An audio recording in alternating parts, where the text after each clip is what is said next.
Buenas noches. Terminó el primer tiempo de este largo partido, aunque parezca frívolo mencionarlo en estos términos, que se lleva adelante entre el campo. Hablar genéricamente del campo a lo mejor es una abstracción, pero bueno, sirve para simplificar la cuestión, y el gobierno. Primer tiempo que fue ganado sobre la hora, tiempo de descuento inclusive, por muy poco margen, por parte del oficialismo, del gobierno nacional.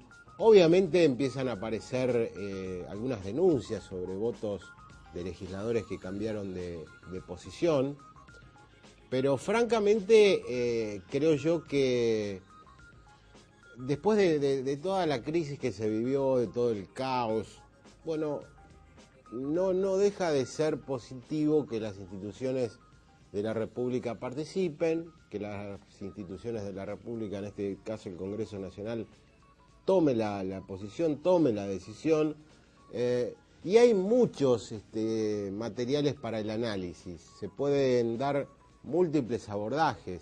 El primero es la diferencia que se nota claramente en diputados de espesor intelectual entre esta Cámara y cámaras anteriores.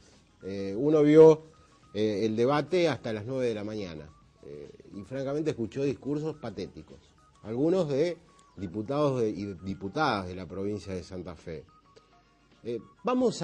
Antes de seguir con la editorial, vamos a mostrar un resumen pequeñito de lo que pasó en la Cámara Baja. El Parlamento de la Nación, un proyecto de ley. Cuando hablamos de retenciones móviles, tenemos todos los fundamentos científicos y técnicos, políticos y económicos para defenderla, presidente. La señora presidenta lo ha dicho hace 2 días, por un puñado de dólares. Pero claro, tiene razón. Estamos frente a un presupuesto de 200.000 millones. Y estamos discutiendo 1.000 millones, señor presidente. Lo que no estoy de acuerdo es aprobar en este Parlamento un impuesto inconstitucional, confiscatorio y regresivo como la alícuota del 44% del...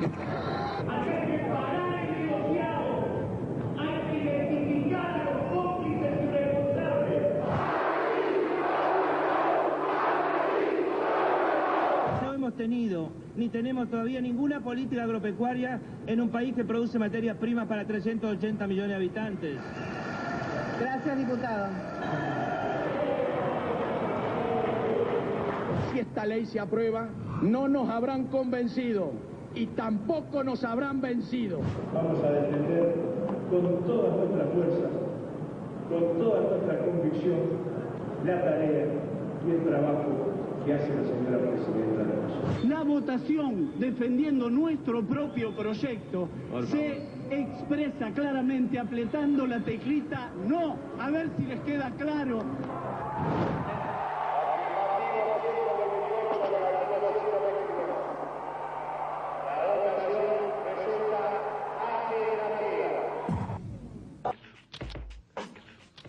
Parecía un triunfo de Argentina sobre Brasil, no me recuerdo el de fútbol, otras cuestiones. 2 cosas sobre Rossi. Primero, hizo muy bien su tarea, esto hay que reconocerlo, hay que admitirlo, es el representante del oficialismo. Lo segundo, viéndolo anoche en el programa Tres Poderes, su cara indicaba cierta preocupación, porque es el síndrome del día después. No va a ser fácil ahora para Rossi caminar la provincia de Santa Fe, más allá de Rosario, que es una urbe con otras prioridades. Si viene el Senado, va a estar con nosotros uno de los principales referentes, Rubén Giustiniani, que pertenece al Partido Socialista, y los senadores son los representantes de las provincias. El Senado representa a las provincias, según lo establece la Constitución. La Cámara de Diputados representa al pueblo de la Nación. Es decir, va ahora a empezar a caer la lupa sobre la Cámara Alta para ver qué se decide. Y una paradoja la vamos a conversar con Giustiniani. Mientras todos los diputados por Santa Fe del oficialismo votaron a favor del proyecto del kirchnerismo, puede que acá tanto Reutemann como Latorre voten en contra, y si le sumamos el voto a Giustiniani, puede que todos los representantes de Santa Fe voten en contra del proyecto del Poder Ejecutivo Nacional. Bueno, son cuestiones que ha dejado, reitero, este primer tiempo de un partido que se está jugando, que por ahí empieza a cansar, empieza a aburrir, pero como decía Charly García, lo que ves es lo que hay. Ya volvemos.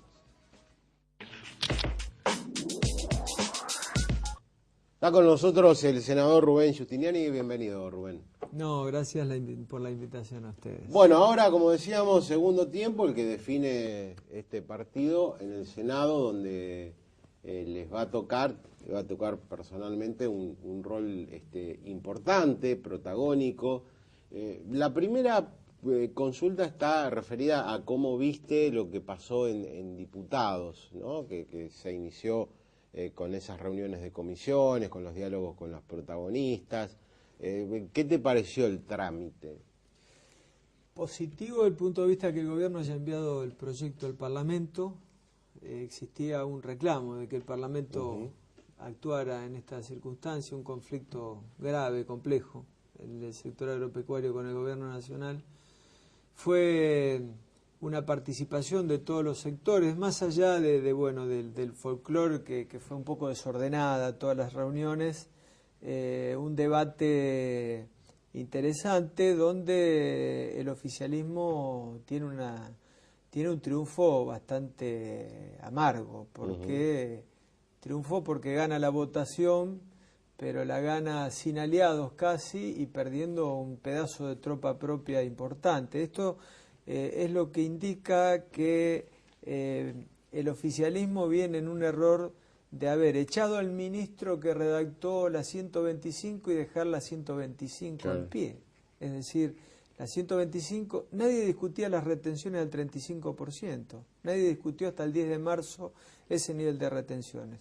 La 125 fue un poco la gota que colmó el vaso en que usted decía algo recién muy importante, el tema de la cuestión federal que ahora le toca al Senado, porque todos sabemos que este nivel impositivo, las retenciones que son en derecho de exportación, pero que en definitiva significa sacar a la producción millones de pesos y trasladarlo a la caja del gobierno nacional, en las provincias ¿cuánto queda? 0 pesos, 0 centavos. Claro. O sea, de coparticipación nada.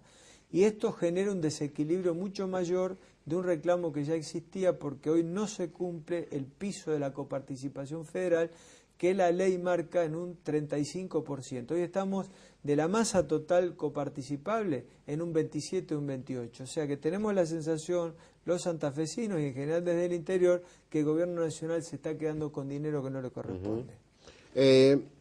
En el Senado uno tiene la idea de que, bueno, al ser menos legisladores el trámite va a ser un poco más expeditivo. Y acá uno está también con la calculadora y escucha diferentes proyecciones. Por ejemplo, algunos dicen no, hay una mayoría holgada de parte del oficialismo, otros dicen esto está voto a voto. Usted que conoce a los protagonistas mejor que nadie, ¿qué nos puede decir de lo que puede suceder? Hay un escenario abierto. ¿Por qué? Primero, viendo lo que pasó en diputados. Segundo, en el Senado, en apariencia, en una primera mirada, el oficialismo tiene una holgura mayor que en diputados. Es decir, el bloque Partido Justicialista Frente a la Victoria, con aliados supera los 40 votos, sobre 72, sí. Hasta incluso se acerca a los 2/3, no solamente la mitad más uno. Pero haciendo una mirada un poco más fina, uno ve que el oficialismo está en problemas. Por eso inmediatamente largó el domingo de que estaban cómodos y demás. Yo digo, si están tan cómodos, ¿por qué hacen esta cuestión casi escandalosa, que es un funcionario nacional que hasta ayer era secretario de Pymes, hoy lo quieren sentar en la banca? Esto nos recuerda a los 90, ¿se acuerda? Sí, sí. Cuando para algunas leyes necesitaban funcionarios que estaban en actividad hacerlo ir a votar. En segundo lugar, si están tan cómodos con la votación, ¿por qué están en estas declaraciones públicas como apurando a algunos legisladores del interior? Yo creo que hay un escenario abierto de paridad, porque si uno descuenta Santa Fe, La Pampa, Salta, algún legislador de Tucumán, algún legislador de Catamarca, algún legislador de Río Negro, estamos entre Córdoba.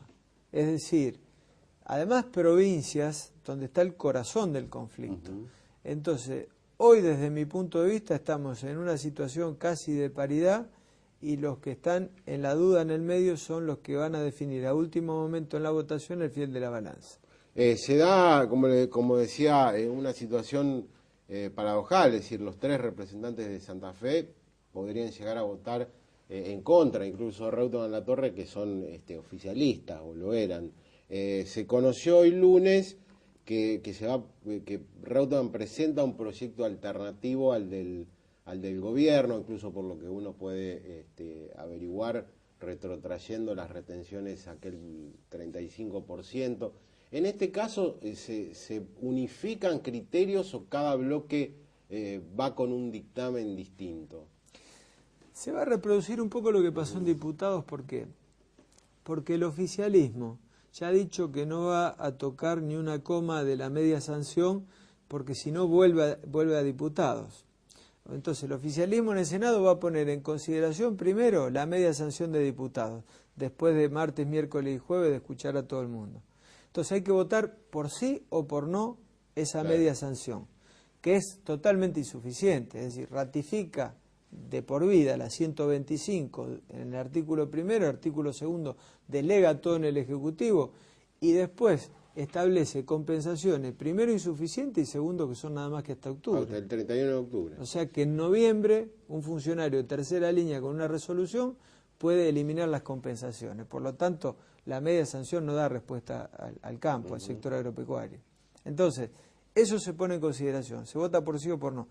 Si ganamos con el no, ahí se abre un escenario interesante. ¿Por qué? Porque ahí sí empiezan las propuestas alternativas a tener que discutirse, a buscar un consenso con el campo y también va a haber que buscar un consenso de todos los bloques que genere una masa crítica para que pueda ser votado y aprobado en el Senado, pero que cuando vuelva a diputados tenga también ya una mayoría garantizada para que se transforme en ley.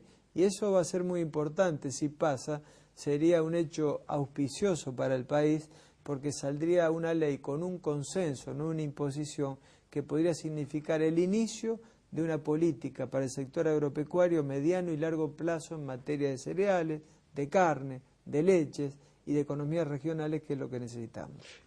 ¿Será posible que alguna vez los debates tan interesantes como estos se den, digamos, a la luz del día? Porque claramente hubo una maniobra por parte del oficialismo de dilatar el inicio de la sesión, entonces se terminan debatiendo terminó no sé a qué hora, ¿no? Uno se fue a dormir a las 9 de la mañana, pero es muy poca la gente que puede participar de ese debate, que puede observarla, que puede verlo, porque está durmiendo. Es entre gallos y medianoche, digamos. Sí, yo creo que a pesar de todo, el papel de los medios de comunicación ha sido fundamental. No lo digo de parte de los medios, claro, digo de parte de...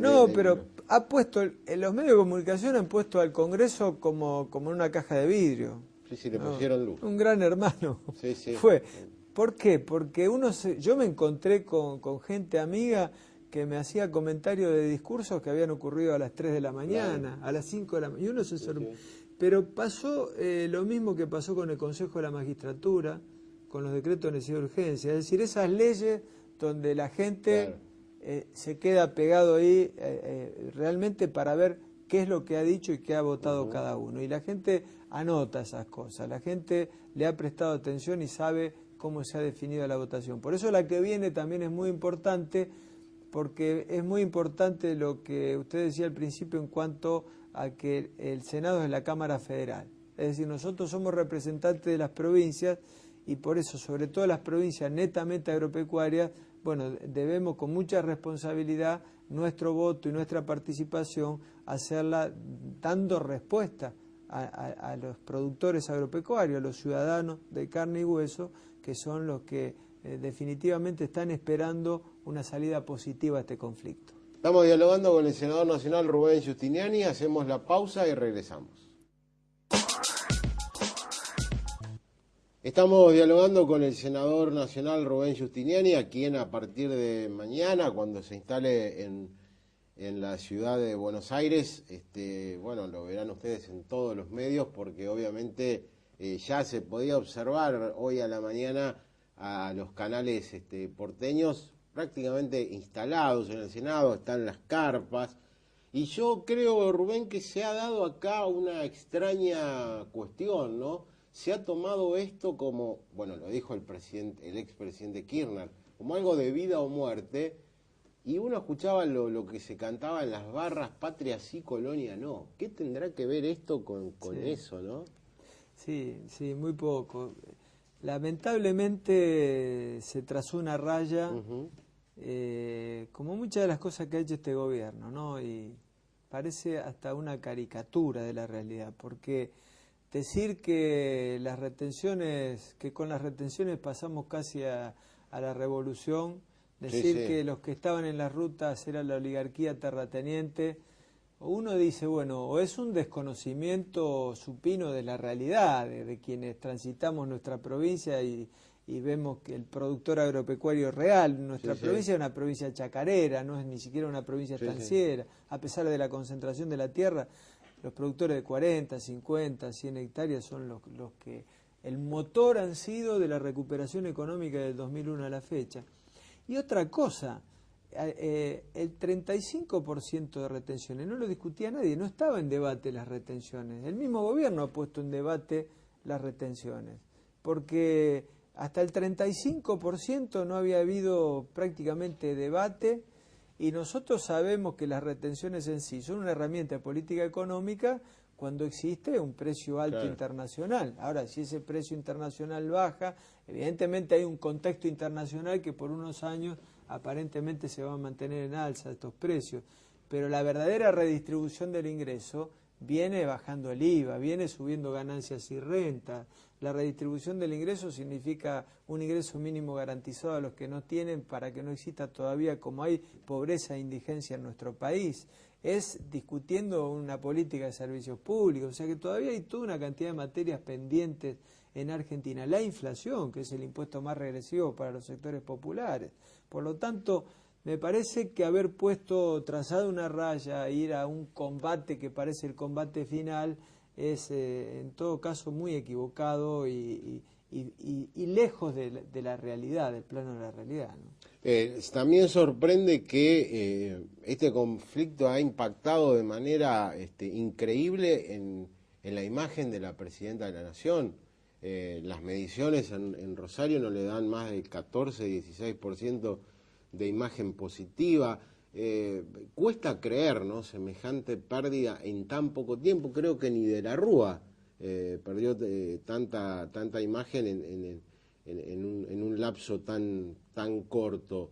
Esto se debe porque no estamos en una crisis económica, estamos en una crisis política. ¿Cuáles cree usted son las razones de esto, de esta caída? Las razones de la caída son múltiples. La primera es que en este segundo turno, un gobierno que empieza, de alguna manera paga los costos por ser la esposa del presidente que terminó, del desgaste que ya traía sobre el periodo final el gobierno que terminó. Por lo tanto, ese es un primer motivo. El haber mantenido los mismos ministros. El único ministro que se mostró como novedad fue el que echaron, fue Lustó, el Golden Boy por una semana. Fue la única novedad, pero mantener a Devido, mantener a los Fernández.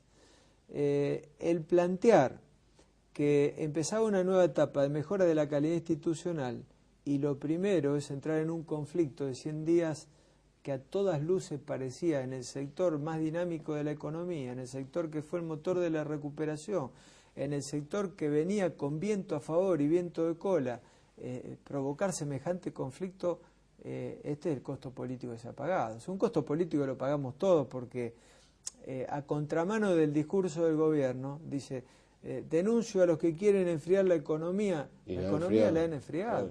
Lo vemos en los pueblos del interior, las fábricas de cosechadoras agrícolas, de maquinaria, de herramientas, verdaderamente han producido un parate con este conflicto.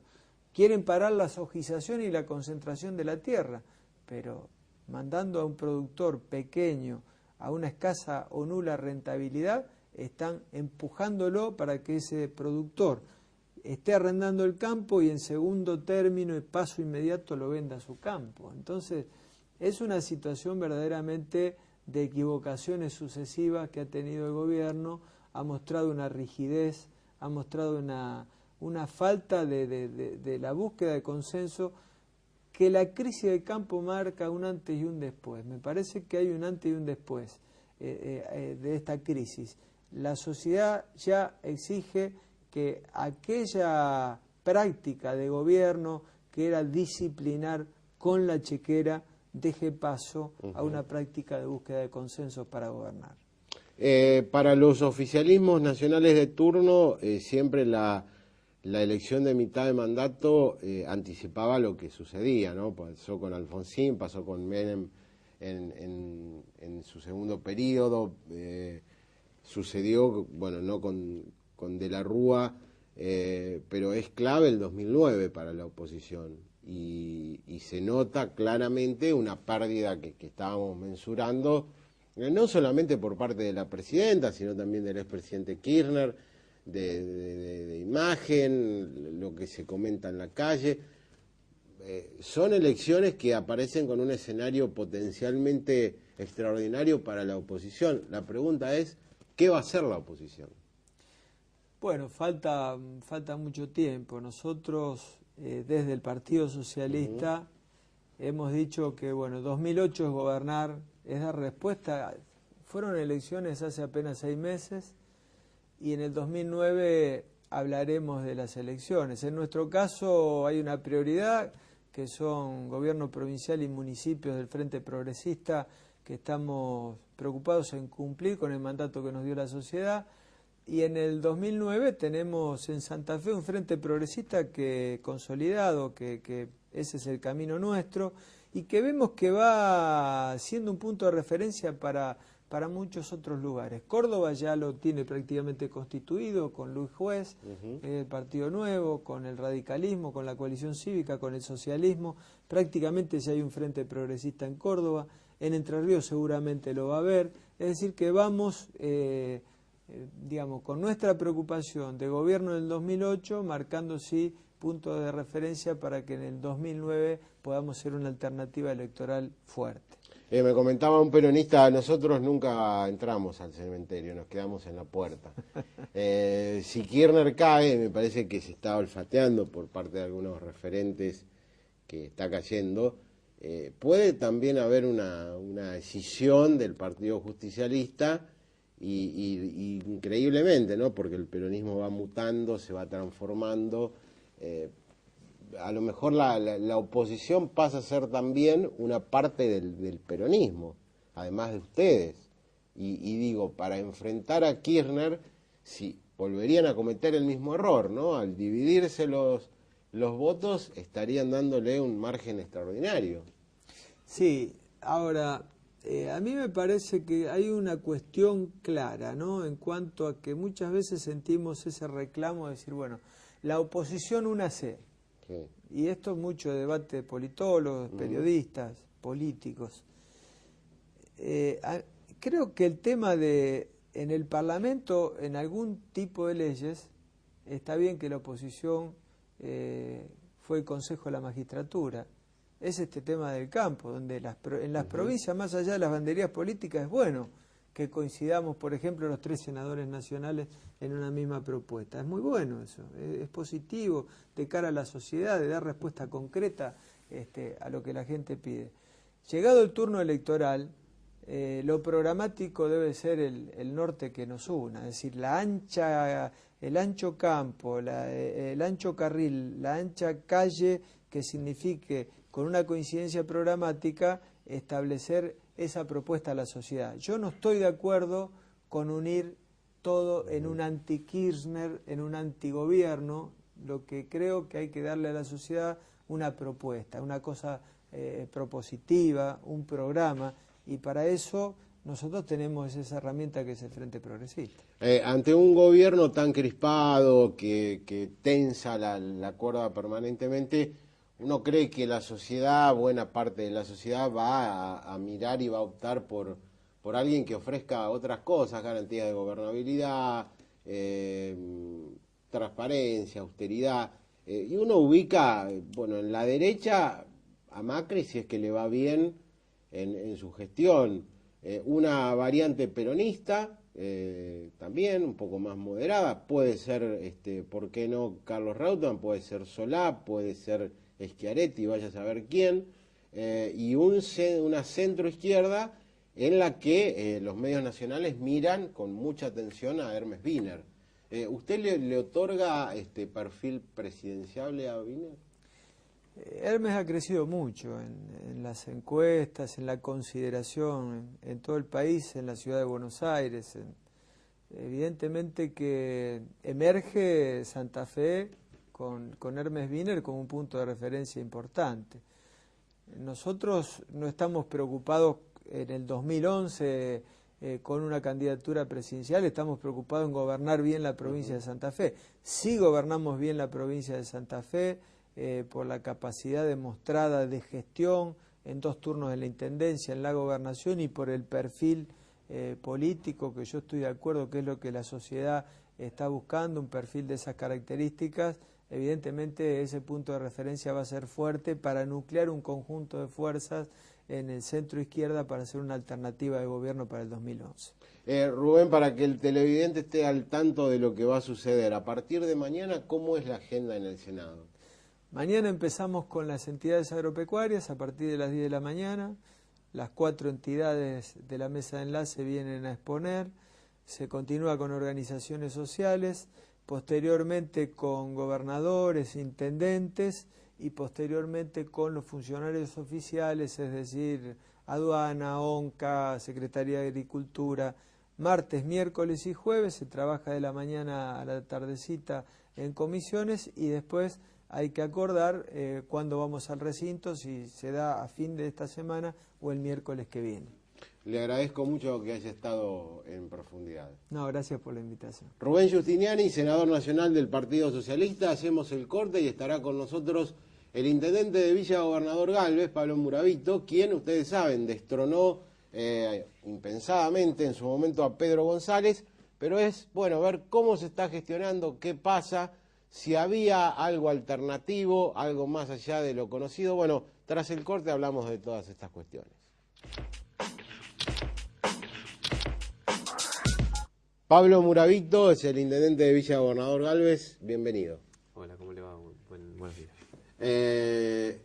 Fue como el Golden Boy de las últimas elecciones, destronando a Pedro González, una figura emblemática de la provincia de Santa Fe, y todos se preguntaban quién es este muchacho de 37 años, cómo había armado esa estructura que le permitió gobernar. Bueno, de todo eso se habló, se contó, se dijo en realidad.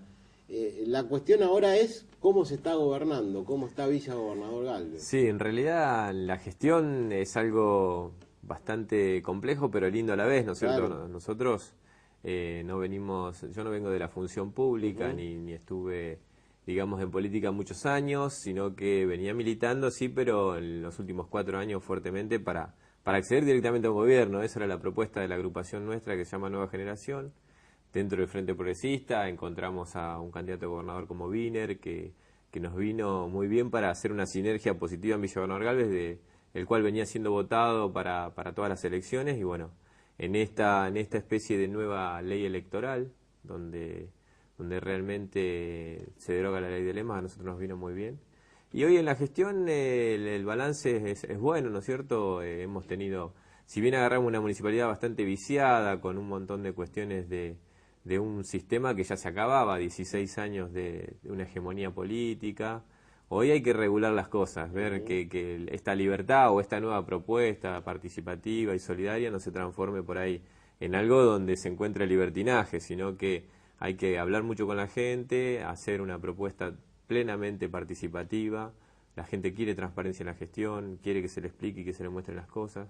Los medios de comunicación ayudan mucho en eso, ¿no es cierto? Y a su vez nosotros también hemos hecho una metodología de poder comunicar a través de un newsletter, una información mensual, y la gente lo ha tomado muy bien, responde con los mails, Y bueno, la idea es eso, seguir con la gestión, comunicándose con la gente, apuntando a la obra pública ahora este segundo semestre, y fundamentalmente a gestionar hacia afuera. Provincia y nación creo que deben ayudar a una ciudad como Villa Gobernador Galvez, que ha estado bastante postrada o ha sido solamente beneficiaria de los ATN en su momento en los 90. Creo que no, que debe ser a través de coparticipaciones, de mejorar las cosas internamente en el municipio, hacer bien los deberes, hacer buena gestión para que después haya respuesta de parte de la provincia y la nación. Cuando abriste los cajones de la municipalidad, ¿qué encontraste? Había de todo. Sí, había de todo. O sea, el funcionamiento de la municipalidad no es el que uno hubiese querido agarrar como nuevo intendente, pero también es el desafío personal, ¿no es cierto? Hemos mejorado los insumos, los consumos de la municipalidad, igual podemos dar mejor respuesta al municipio, como servicios públicos que antes ya dejaban de existir. Si bien la municipalidad no tiene nada tercerizado, hay una auditoría que se ha hecho más que como una forma de ver que se lleva a juicio, sino de ver cómo nosotros agarramos la realidad de la municipalidad, la ha hecho la universidad, y es lo que yo le llamo una fotografía del hoy. Eso es lo que tenemos, y desde ahí en más vamos publicando comparaciones año 2007-2008, enero 2007-2008, febrero 2007-2008, y eso siempre da un saldo positivo. Hoy con las empresas también estamos un poquito trabajando en la fiscalización. Aumento de impuestos no podemos porque en realidad sí son muy bajos, pero no tenemos mayoría en el Consejo, y no es la idea en ese sentido, sino la idea es que la gente reconozca que los impuestos son muy bajos para poder abordar todos los gastos que tiene de funcionamiento de la municipalidad. Así que eso es un diálogo para el año que viene, pero que debe haber una rezonificación en el sentido de cómo se pagan los impuestos en la ciudad. No es lo mismo vivir en la periferia que vivir en el centro. Los servicios no es que sean diferenciados, sino que falta mucho más servicio en la periferia y hay que ejecutar obras. La provincia nos ha otorgado un buen fondo de obras menores de 2.500.000 pesos, los cuales nos posibilitan comprar herramientas, máquinas y sobre todo hacer algunas calles de asfalto, que es lo que se está necesitando. Impactó muy fuertemente en las localidades rurales y en las ciudades de la cuenca sojera y en toda la provincia, en el interior profundo de la provincia, la cuestión del agro. ¿Qué pasó en Villa Gobernador Galvez? Que ni es una ciudad demasiado grande, pero tampoco está tan alejada de los sectores rurales. Sí, exactamente. Creo que en la ciudad nosotros lo que tenemos es la metalmecánica. Hoy está totalmente relacionada. Ya no está el agro por un lado y la fabricación de una máquina cosechadora por el otro. O sea que la tornería, hacer una cabina de una cosechadora, por ejemplo, se hace en Villa Gobernador Galvez. Hay muchas cosas que están muy ligadas y muy relacionadas a esa economía. Y si se cae la primaria, que es la economía del agro, obviamente se repercute. Y a lo mejor en una ciudad como la nuestra, que haya 1.000 desocupados de un día para el otro, no es muy gracioso. Eso está sucediendo. Está sucediendo, se nota en lo visual, se nota en la acción social, donde uno ve que alguien que había encontrado un trabajo irregular o un trabajo no tan estable, hoy no lo tiene más. Y también un poco en el consumo del combustible y esas cosas está pasando. Estamos por ahí teniendo zozobra, por ahí en la recolección, nosotros tenemos que asegurarla, y eso con el gasoil no debe haber desabastecimiento. Pero principalmente la metalmecánica nos preocupa. A lo mejor una carrocería que vendía bajó un 40% su venta. No quiere decir que hoy no tenga, porque a lo mejor tenía ya la producción por 2 o 3 meses vendida, pero que baje, sus vendedores salgan a vender y vendan un 40% menos. Eso son muchos puestos de trabajo. Creo que hay que apuntalar esto, sacarlo para adelante el conflicto. Este despegue del conflicto, bueno, dio un respiro. Las grandes empresas, nosotros tenemos una cerealía muy grande con un puerto que exporta directamente de Villa Gobernador Galvez a carga completa, y están entrando los camiones hoy, que para nosotros es un sustento económico, es recaudación mensual, pero no debe aflojar, porque si eso se paraliza, se repercute a los 2 o 3 meses, y eso es lo que nos está pasando un poquito, pero bueno, esperemos que el conflicto salga así se vuelva a normalizar la cosa. ¿Cómo es la relación con Hermes Wiener? ¿Está cumpliendo lo prometido? ¿Faltan cosas? Más allá de la afinidad que hemos logrado por una campaña tan intensa que se hizo en Villa Gobernador Galvez, y la personalidad y esas cosas que uno al ser candidato directo las tiene más que el resto de los militantes, y esto por ahí lo quiero reconocer, y el buen trato y la buena predisposición de Hermes Wiener. También he estado en Casa de Gobierno con él, hemos planificado algunas cosas, y siempre la predisposición de aportar a una ciudad necesitada como Villa Bernal Galvez está. Tanto de él como el del senador Juan Carlos Abalza también, que va mucho a nuestra ciudad. En menos de 15 días siempre está para alguna cuestión o para programar algo. Así que estamos bien. Después uno va haciendo relaciones con municipios de comuna y con todo lo que la provincia tiene para trabajar con ciudades como la nuestra. Ya le digo, el Fondo de Obras Menores, que fue una de las ciudades que más le otorgaron, pero por una cuestión de necesidad y de balance que se hizo. Y desde ahí en más, siempre que está saliendo algo, nosotros estamos informándonos, estamos en contacto permanente, y hay una muy buena predisposición. Creo que lo que nos está faltando, y un poco lo vimos en estos días que él estuvo en Villa Bernal Galvez, es el tema de la salud. Es una persona que quiere siempre que ese punto no se descuide, y nosotros tenemos graves problemas en el hospital porque es provincial, pero tiene mucho cuerpo médico de la municipalidad. Y está en un proceso de crecimiento que quedó una cáscara media vacía de incorporaciones, de cargos que no están, gente que está y no tiene el cargo, o sea, hay de todo un poco. Ese ordenamiento nosotros creemos que la provincia lo debe hacer, y los funcionarios de la provincia lo deben hacer, y estamos ahí a media agua. Me parece que tendríamos que en un mes o menos resolverlo.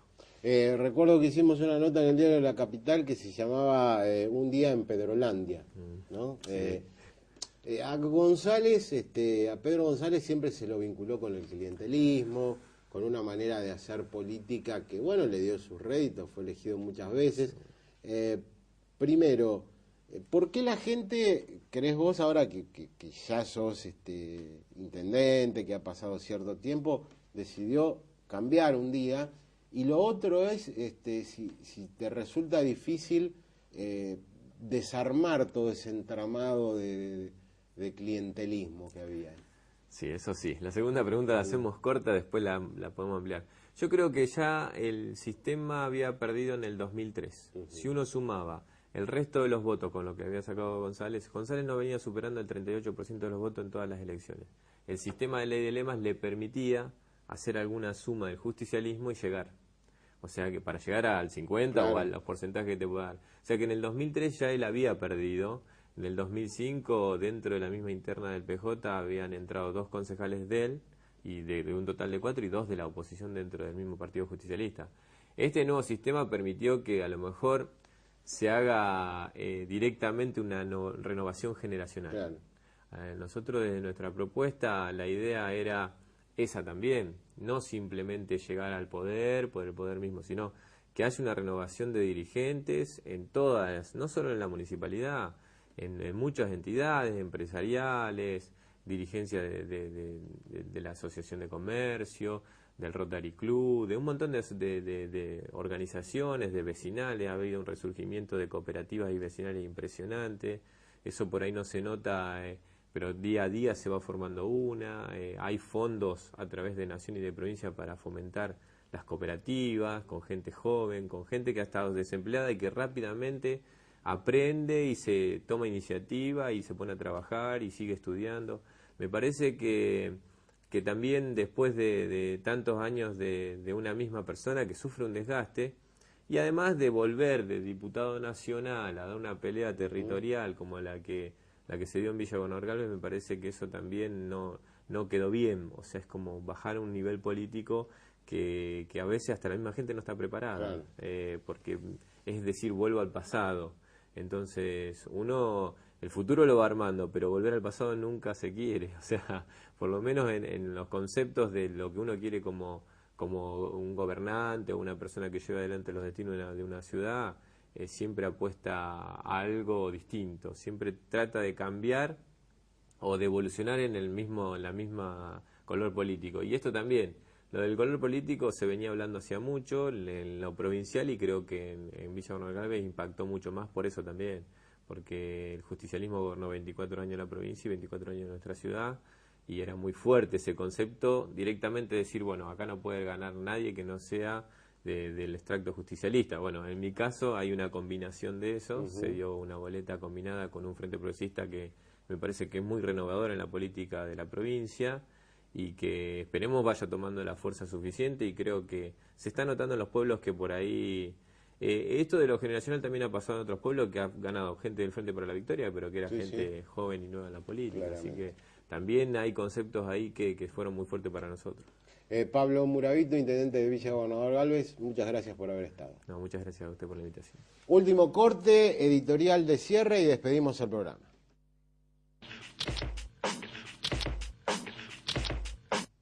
Creo que hemos tenido un programa muy interesante, primero con Giustiniani hablando de lo que se viene en el Senado de la Nación, que va a ser el gran imán mediático durante todos estos días. Lo van a poder observar desde hoy en los canales de cable, con lo que van a hacer los distintos senadores. Giustiniani decía que tenía expectativa, tenía confianza en una votación cerrada. Yo creo que esto se puede producir en tanto y en cuanto el kirchnerismo o el bloque Frente para la Victoria sufra un estrepitoso quiebre. Si esto es así, sería muy preocupante para el gobierno. Y aquí me quiero detener.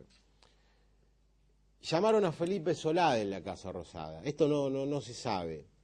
Y le dijeron, si perdemos la votación en diputados, se cae el gobierno. A partir de ahí, Felipe Solá hizo una estrategia, porque tenía más de 38 votos que respaldaban su dictamen, muchos de ellos de diputados peronistas, y salió tan preocupado de esa reunión que algunos de sus adherentes, de quienes adherían a su iniciativa, les dijo, no voten esto. Esta es información muy confidencial, es información que no va a aparecer salió publicada obviamente el domingo en La Capital, y que se va a tratar de negar por todos los medios. El gobierno se caía, tenían la sensación en la Casa de Rosada y en la Quinta de Olivos que si se perdía la votación no había más nada por hacer, con una presidenta pobre, fíjense, pobre Cristina, ¿no? De Reina Cristina, se llamaba el libro cuando tenía todas esas ínfulas, a pobre Cristina, 14% de imagen positiva en la ciudad de Rosario, última encuesta, tironeada por su propio marido, por el expresidente, que ocupa roles protagónicos muy importantes. Tienen que cambiar el gabinete, se dice que lo cambian en las próximas horas, que se va Alberto Fernández, que se va De Vido, algo tienen que hacer, porque lo peor que le puede pasar al país, no al peronismo, al kirchnerismo, al Frente para la Victoria o lo que sea, es tener una presidenta tan debilitada cuando quedan 3 años de gobierno. No se pueden gobernar 3 años con 16, 20, si quieren 30% de imagen positiva y una negativa cercana a los 70. Pero muchachos, cambien los métodos. Gobernar es acordar, gobernar es pactar, gobernar es dialogar, tiene la necesidad de este gobierno de cambiar un estilo que se llamó estilo K, que es gobernar a los latigazos, no llamar a reuniones de gabinete, no hacer conferencias de prensa. Bueno, olvidémonos de las conferencias de prensa, a lo mejor no es tan importante. Ahora yo leía un libro de Dick Morris, decía, en un político es más fácil lograr que cambie de ideología a que cambie de personalidad. Y esto pasa con Kirchner, o esto pasa con los Kirchner. Ustedes saben la fábula del escorpión y la rana, ¿no? Qué difícil que es cambiarle ese guión a alguien que está acostumbrado a gobernar así. Habrán visto en las últimas emisiones de televisión registrada un video que nosotros pasamos por primera vez en televisión y que muestra uno de los rostros de Kirchner que se desconocían cuando ordenó reprimir a los caceroleros del 2001. Ahora, como televisión registrada pasó a ser un programa, si se quiere, opositor por la pelea Clarín-Gobierno, esto también se puede ver en los medios nacionales. Pero yo les diría, si llegáramos a la Casa Rosada, muchachos, cambien de estilo, cambien de formas. El cacerolazo que se realizó aquel lunes tenía como consigna: queremos más diálogo. El próximo cacerolazo no va a tener esa consigna, aunque ganen por muy poco margen las votaciones en diputados y en el Senado. Los invitamos a nuestros televidentes a ingresar a www.enprofundidad.com.ar. El día martes, mañana mismo, van a tener este programa, si lo quieren ver, y también tienen los archivos para poder observar los programas anteriores e incluso los ciclos anteriores. Les repito, www.enprofundidad.com.ar. Hasta aquí llegó el programa, nos reencontramos en 7 días. Buenas noches.